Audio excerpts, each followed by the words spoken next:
Welcome to কিউরিয়াসে সবাইকে স্বাগত। আমাদের পুরনো চ্যানেলটা বন্ধ হয়ে যাওয়ায় আমরা আবার নতুন চ্যানেল খুললাম, কিউরিয়াস 2.0।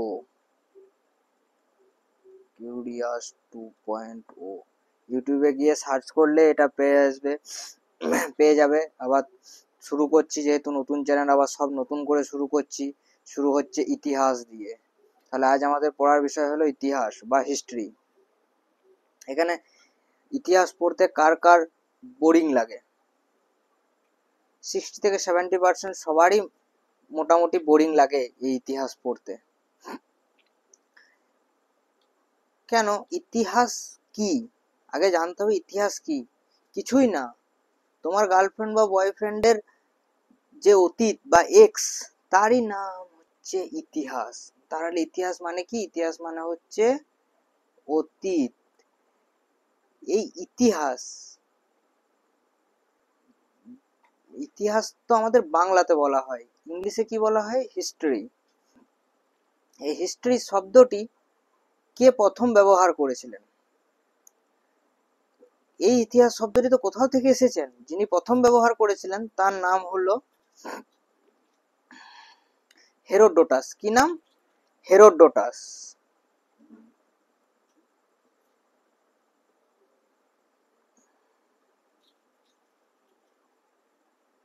কি নাম? হেরোডোটাস। তাই একে ফাদার অফ হিস্ট্রি বলা হয়। Father of history. তাহলে আমাদের ফাদার অফ হিস্ট্রির নাম কি? হেরোডোটাস। বাংলাতে কি বলে? ইতিহাসের জনক। আচ্ছা, এই ইতিহাস বিভাগ আমরা তো দেখি, ইতিহাসে যারা মাটি খুঁড়ে বার করে জিনিসপত্র, তাদেরকে কি বলা হয় জানি?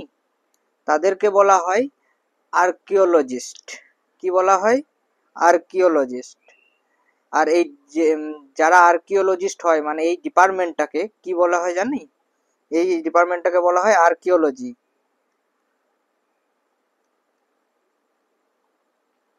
আর্কিওলজি এই শব্দটি প্রথম কে ব্যবহার করেছিলেন? এই আর্কিওলজি ডিপার্টমেন্ট প্রথম কে বানিয়েছিলেন সেটা তো জানতে হবে। তাহলে এই আর্কিওলজি ডিপার্টমেন্টটা প্রথম বানিয়েছিলেন এই মহাশয়। এনার নাম কি? উইলিয়াম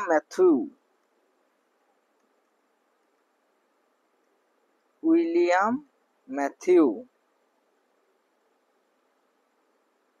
ইনি প্রথম আর্কিওলজি শব্দটি ব্যবহার করেন, আর ইনি প্রথম আর্কিওলজি জিনিসটা বানিয়েছিলেন, যে এটা এরকম একটা ডিপার্টমেন্ট হবে, সেই ডিপার্টমেন্টে শুধু অতীত নিয়ে ভাবা হবে, ইতিহাস নিয়ে ভাবা হবে, এবং বিভিন্ন জায়গা ঘুরে সেখান থেকে ইতিহাসের নিদর্শনগুলোকে পাওয়া যাবে। আর এটা তো হচ্ছে ইনাকে বলা হয়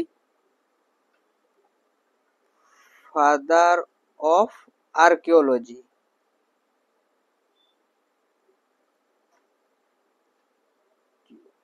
তাই এনাকে বলা হয় ফাদার অফ আর্কিওলজি।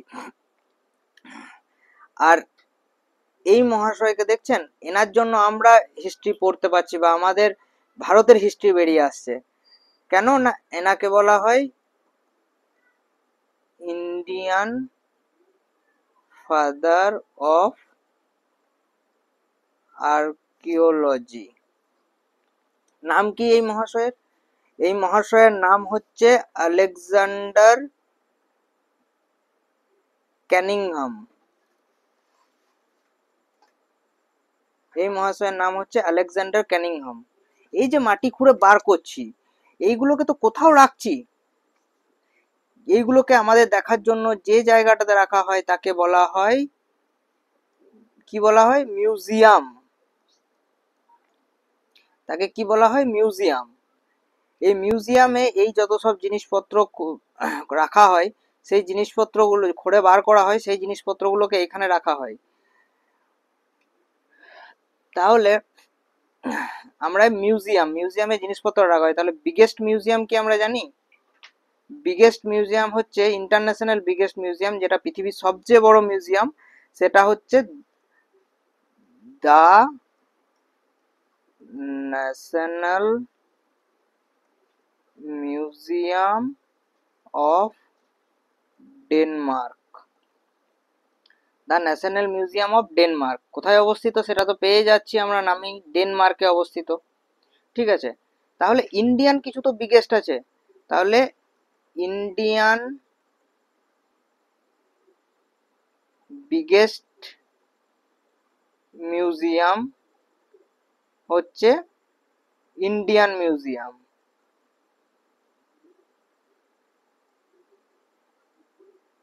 কোথায় অবস্থিত? কলকাতা। এটা প্রতিষ্ঠা হয়েছিল 1814 খ্রিস্টাব্দে। কার নেতৃত্বে প্রতিষ্ঠা হয়েছিল? এই মহাশয়ের নেতৃত্বে এটি প্রতিষ্ঠা হয়।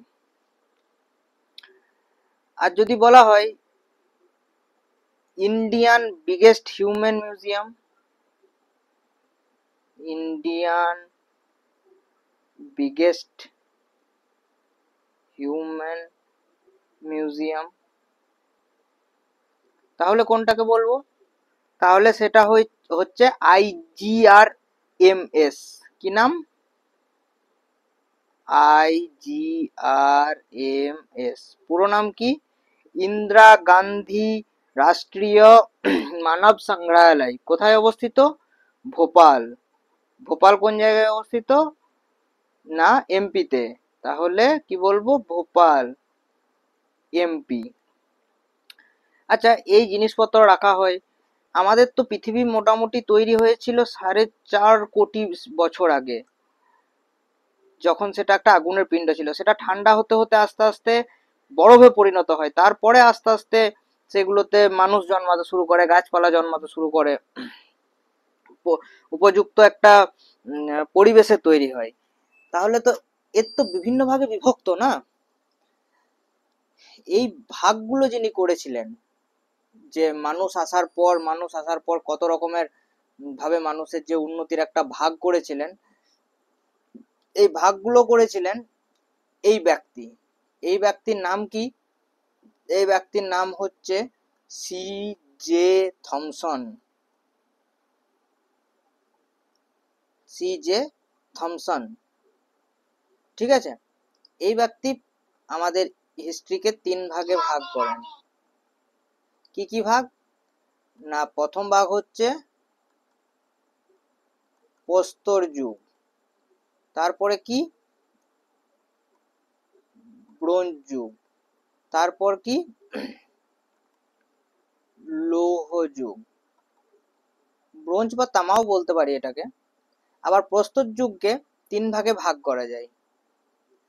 কি? প্রাচীন প্রস্তর যুগ, মধ্য প্রস্তর যুগ আর নব্য প্রস্তর যুগ। এই 3 ভাগে ভাগ করা যায়। তাহলে প্রথমে যেহেতু প্রস্তর যুগ আসছে, তাহলে প্রথমে প্রাচীন যুগকেই বলবো। তাহলে প্রাচীন যুগে দেখে নেওয়া যাক কি কি ছিল তখন, একদম পুরনো সময় কি কি থাকবে। তাই পলিওলিথিক, একে বলা হয় প্রাচীন প্রস্তর যুগ। এর সময়সীমা হচ্ছে 2 মিলিয়ন BCE, মানে বিফোর ক্রাইস্ট, মানে যিশু খ্রিস্টের জন্মের 2 মিলিয়ন বছর আগে। 2 মিলিয়ন মানে 20 লাখ বছর আগে থেকে 10,000 বছর আগে পর্যন্ত। BCE সবসময় কাউন্ট করা হয় উল্টো দিকে। যেমন এইটা যদি হয় যিশু খ্রিস্টের জন্মের সাল 0, তাহলে এই দিকটা হবে 1, এই দিকটা হবে 2, এই দিকটা হবে 3। 1 2 3। আবার এই দিকে যদি দেখা হয় তাহলে এই দিকটা হবে 1, এই দিকটা হবে 2, এই দিকটা হবে 3। তাহলে আমরা এখন এই দিকে যদি বাস করি তাহলে আমাদের বাড়বে। আমরা যদি এই দিক থেকে আসছে তার মানে কমে কমে আসছে। তাহলে সব সময় BCE কমে কমে আসে। তাহলে 2 মিলিয়ন বছর থেকে 10,000 বছরে এলো। এই সময় মানুষ কি করত? এই সময় মানুষ কিন্তু কাঁচা মাংস খেত, আর কি একা একা থাকতো। একা একা থাকতো মানে কোনো বন্ধু বান্ধব ছিল না, কারোর সাথে একসাথে থাকতো না। আর কি কি, তখন মানুষ কিন্তু আগুনের ব্যবহার জানতো না। ঠিক আছে, এর ফলে কি হতো? মানুষ কাঁচা খেত, কারণ আগুনের ব্যবহার জানে না। কাঁচা ফল, কাঁচা মাংস, পশু শিকার করত। এবারে পশু শিকার করতো কিভাবে করতো? না, তখন মানুষ গুহাতে বসবাস করত। একটা মানুষ একটা গুহায় বসবাস করছে 1 কিলোমিটার এরিয়াতে, সে এই জায়গাটাতে গুহাটা 1 কিলোমিটার এরিয়াতে সে শিকারে বেরোয়। এবারে দিনকে দিন তো ওর পশু পাখি কমতে শুরু করবে, তার ফলে কি হচ্ছে, ও কিন্তু এক জায়গা থেকে অন্য জায়গায় যেতে শুরু করছে, তারপরে এই জায়গাটাকে যাবে, তখন এই 1 কিলোমিটার এরিয়াতে ও পশু শিকার করবে। ঠিক আছে, তার অস্ত্রগুলো কেমন ছিল? তার অস্ত্রগুলো ছিল অনেকটা ভোতা আর কোয়ার্টেজ পাথরের অস্ত্র হতো তখন। কোয়ার্টেজ পাথর, এই পাথরটাকে বলা হয় কোয়ার্টেজ পাথর। এই পাথরের বেশিরভাগ অস্ত্র তখন পাওয়া যেত। কিরকম না, এটাকে বলা হতো কুড়ুল, এটা হচ্ছে বল্লম, যেটাতে ওরা পশু শিকার করতো। এগুলো আমরা জানলাম কিভাবে? এগুলো জানলাম সেই সময়কার কার্বন ডেটিং করে জানা গেছে যে এটা এই সময়ের মধ্যে, এই সময়ের মধ্যে তার মানে কি, এটা একটা প্রাচীন প্রস্তর যুগের জিনিসপত্র। এই এগুলো পাওয়া কোথায় গেছে? যেমন প্রাচীন প্রস্তর যুগের কিছু জিনিস পাওয়া গেছে সোহান, পাকিস্তানে। ঠিক আছে, যেটা প্রথম ডিসকভারি হয়, মানে প্রথম পাওয়া যায় সোহানে এই সব জিনিস।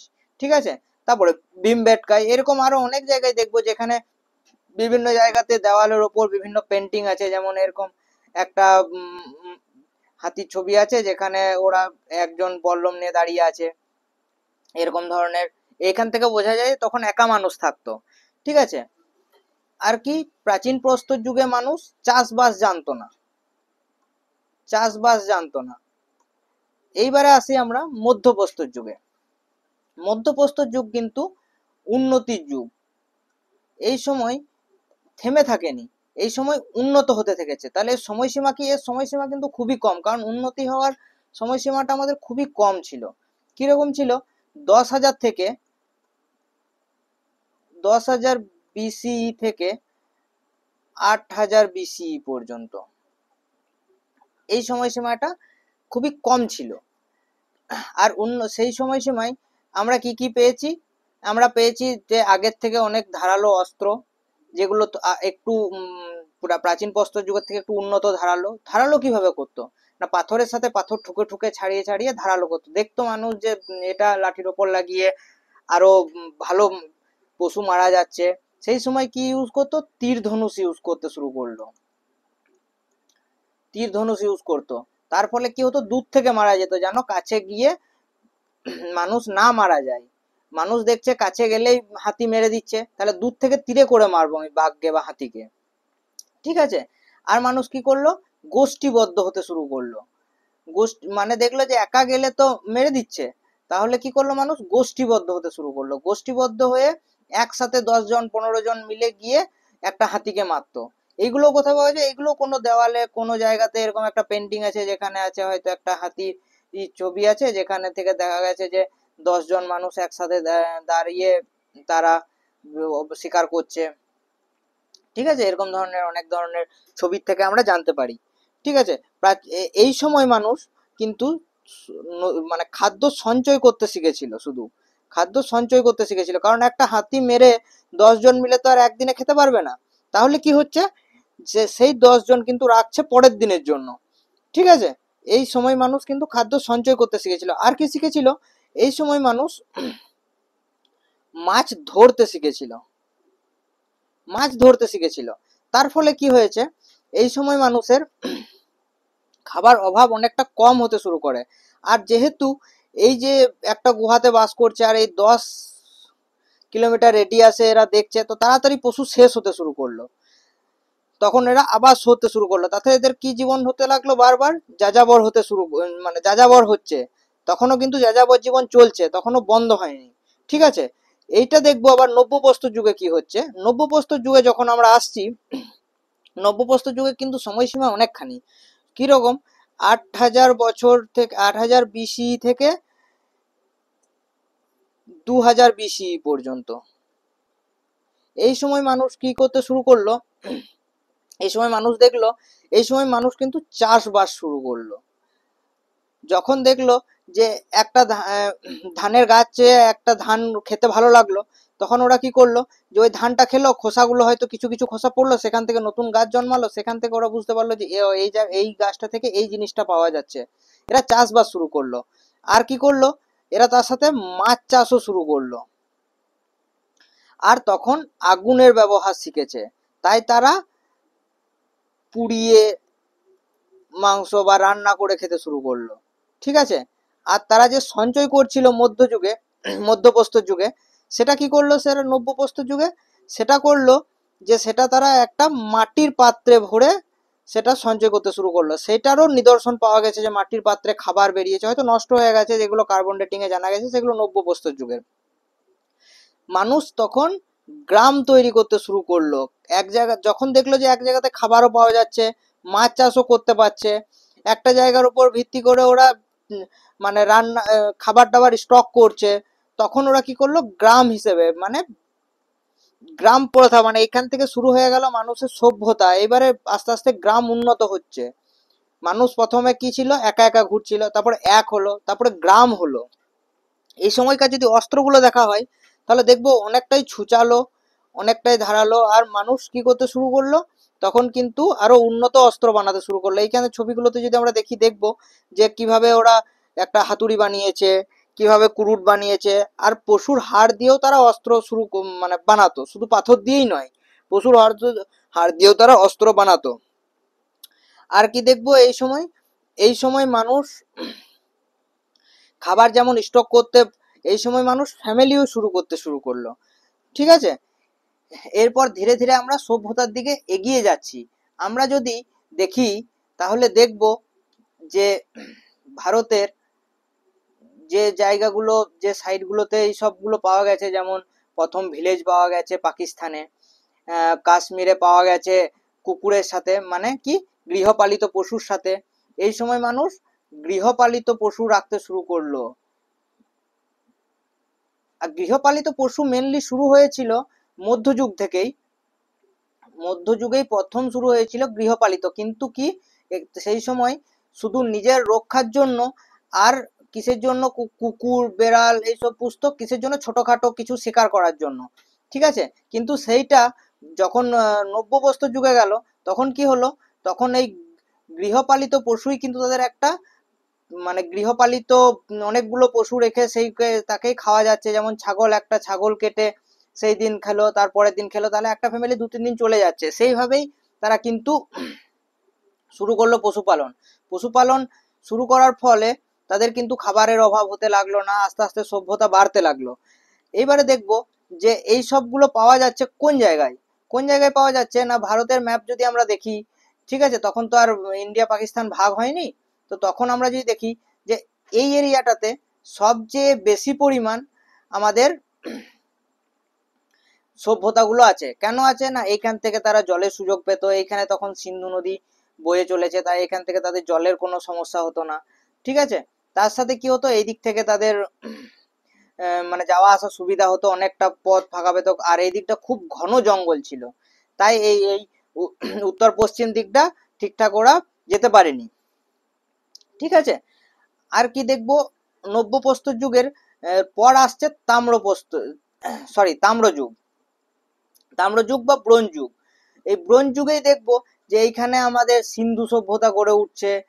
সিন্ধু সভ্যতা গড়ে উঠলো কিভাবে, কিভাবে উঠলো, এই যে ভিলেজ তৈরি হলো, এই যে গ্রাম তৈরি হলো, এই গ্রামগুলোই ধীরে ধীরে আস্তে আস্তে শহর তৈরি করছে, সভ্যতা তৈরি করছে। কিন্তু আমাদের এই প্রস্তর যুগের শেষ কিন্তু এই 2000-এই, তারপরে শুরু হচ্ছে ব্রোঞ্জ যুগ। ব্রোঞ্জ যুগ খুব বেশি দিন চলেনি। ঠিক আছে, আমরা পরের ভিডিওতে ব্রোঞ্জ যুগ আর সিন্ধু সভ্যতা সম্পর্কে আলোচনা করব। ঠিক আছে, আজকে এই পর্যন্তই। থ্যাংক ইউ, আর সাবস্ক্রাইব করতে ভুলো না কিউরিয়াস 2.0 কে, না হলে এরকম ইন্টারেস্টিং ভিডিও আর পাবে না। আর যদি আমাদের এই বোর্ড ওয়ার্ক বা পিডিএফ পেতে চাও তাহলে সাবস্ক্রাইব করো, কিউরিয়াস চ্যানেলকে ফলো করে নাও, যেটা আমাদের টেলিগ্রামে অ্যাভেলেবেল আছে। আমরা ডেসক্রিপশন বক্সে এই টেলিগ্রামের লিংক দিয়ে দেবো, সেখান থেকে তোমরা ভিডিও পেয়ে যাবে। ধন্যবাদ, থ্যাংক ইউ।